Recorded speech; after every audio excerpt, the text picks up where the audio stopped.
السلام علیکم ورحمۃ اللہ وبرکاتہ۔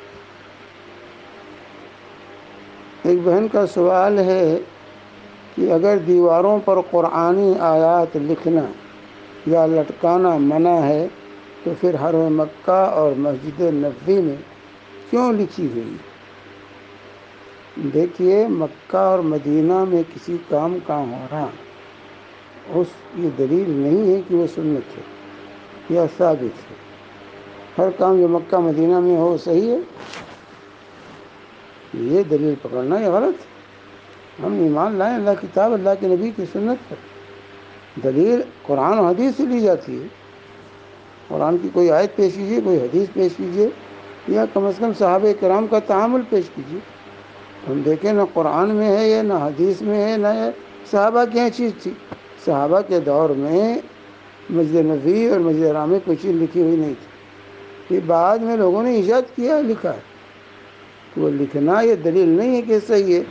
مسجد نبوی میں لکھا ہوا ہے، کعبہ میں لکھا ہوا ہے، تو ہم اپنے گھروں میں بھی لکھ لیں، نہیں، یہ دلیل نہیں ہے۔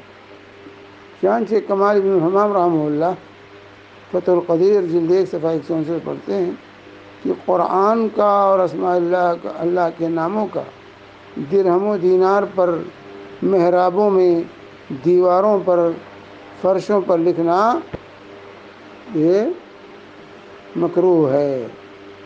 تکرہ کتابۃ القرآن و اسماء اللہ تعالی علی الدراہم والمحاریب والجدران وما یفرش۔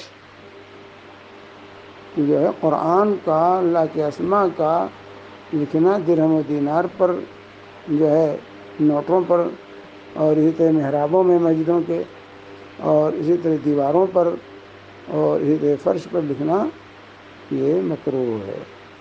اسی طرح دردیر شرح کبیر میں لکھتے ہیں جلد 1 صفحہ 425 پر، کہتے ہیں وظاہر ان النقش مکروہ ولو قرآن، یعنی قبروں پر کا ذکر کرتے ہوئے فرماتے ہیں کہ قبروں پر نقش بنانا، لکھنا مکروہ ہے، جسے قرآن ہی کیوں نہ ہو، اور حرام ہے، لأن یؤدی الی امتحانی، کیونکہ یہ کراہت صرف نہیں بلکہ یہ حرمت تو پہنچتی ہے چیز، کیونکہ اس سے اس کی بے حرمتی ہوتی ہے۔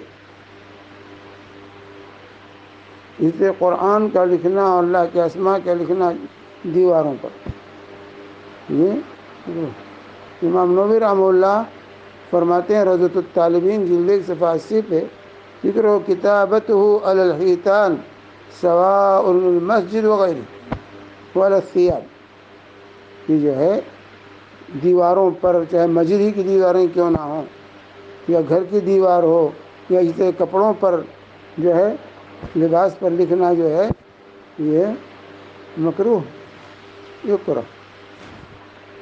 یہ تھے شیخ العثیمین رحمہ اللہ سے پوچھا گیا کہ آیات اور احادیث کا مساجد کے دیواروں پر لکھنا کا حکم کیا ہے؟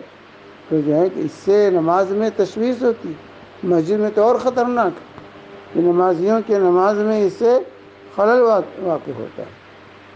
اور اس کے بعد کہتے ہیں کہ آیات کا دیواروں پر، خواہ مساجد کی دیوار ہوں یا مساجد کے علاوہ گھروں کی دیواریں ہوں، کہتے ہیں یہ بدعت، فإنها من البدع، یہ بدعت ہے، لم یوجد عن الصحابہ انہم کانوا ینقشون جدرانہم بالآیات، کیونکہ صحابہ سے یہ چیز ثابت نہیں ہے کہ دیواروں پر آیات کو نقش کرتے تھے، لکھتے تھے، یہ نہیں ہے، نہ گھر کی دیوار پر نہ مساجد کی دیوار پر، دو شیخ کہتے ہیں بدعت، یہ بدعت ہے جو عام طور سے رائج ہے، لیکن اس سے تفصیلی گفتگو کی ہے شیخ نے، جو ہے اللقاء الباب المفتوح جلد 13 صفحہ 197، تو یہ ہے، تو یہ بدعت ہے۔ شیخ ابن باز رحمہ اللہ سے یہ پوچھا گیا تو ان کا بھی فتویٰ تھا یہ چیز جائز نہیں ہے، جائز نہیں ہے دیواروں پر لکھنا۔ تو حرمین میں اگر لکھا ہوا ہے تو وہ دلیل نہیں ہے وہ چیز، اور ثانیاً ہمارے گھر حرمین نہیں ہے، یہ واضح ہونا چاہیے۔ وصلی اللہ علیہ نبینا محمد وعلی آلہ وصحبہ وسلم.